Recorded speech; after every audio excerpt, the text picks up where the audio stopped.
रावण और महादेव की भक्ति। एक अनसुनी कथा। लंका का पराक्रमी राजा रावण जितना ज्ञानी था उतना ही बलवान भी। वह एक शिव भक्त था, केवल भक्त नहीं बल्कि परम शिव भक्त। लोग उसे अहंकारी राक्षस कहते हैं, पर उसकी भक्ति में जो गहराई थी वह बहुत कम लोगों को झांत है। रावण ब्रह्मा जी का पौत्र था और कुबेर का सौतेला भाई। लेकिन उसकी आत्मा को तृप्ति नहीं थी। वह चाहता था कि साक्षात महादेव उसकी भक्ति से प्रसन्न हो और उसे वो शक्ति दें जिससे वह अमृतत्व को छू सके। इसलिए रावण गया कैलाश पर्वत, महादेव के निवास स्थान। उसने वहां शिव की घोर तपस्या शुरू की। वर्षों बीत गए, पर शिव प्रकट नहीं हुए। तब रावण ने कुछ ऐसा करने का निश्चय किया जिसे कोई भी सामान्य भक्त सोच भी नहीं सकता। उसने एक एक कर अपने 9 सिर काटकर शिवलिंग के चरणों में अर्पित कर दिए। हर बार जब वह सिर काटता, वह वेद मंत्रों का उच्चारण करता और उसका शरीर फिर सिर उत्पन्न कर लेता। जब उसने 10वां और अंतिम सिर भी काटने का निर्णय लिया, तभी शिव प्रकट हो गए।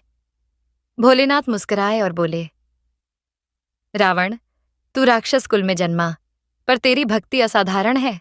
तू अत्याचारी है, पर भक्ति में तुझसा कोई नहीं। मैं तुझसे प्रसन्न हूं।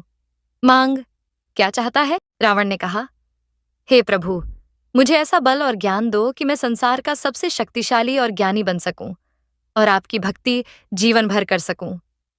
शिव ने उसे आशीर्वाद दिया और साथ ही एक दिव्य शिवलिंग भी भेंट की, जिसे आत्मलिंग कहते हैं।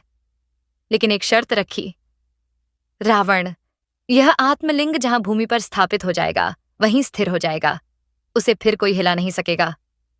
रावण उस आत्मलिंग को लेकर लंका की ओर चल पड़ा, लेकिन मार्ग में उसे एक चालाक योजना के तहत गणेश जी ने रोक दिया और आत्मलिंग भूमि पर रखवा दिया।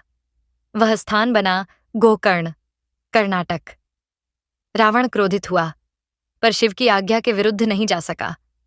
वहीं बैठकर उसने शिव की स्तुति में एक अद्भुत स्तोत्र की रचना की, जिसे हम आज शिव तांडव स्तोत्र के नाम से जानते हैं। इस कथा का सार यह है कि सच्ची भक्ति चाहे किसी से भी हो, उसे महादेव स्वीकार करते हैं। रावण पापी था, पर उसकी भक्ति में छल नहीं था। महादेव अपने भक्तों के हृदय को देखते हैं, उनका जन्म या कर्म नहीं।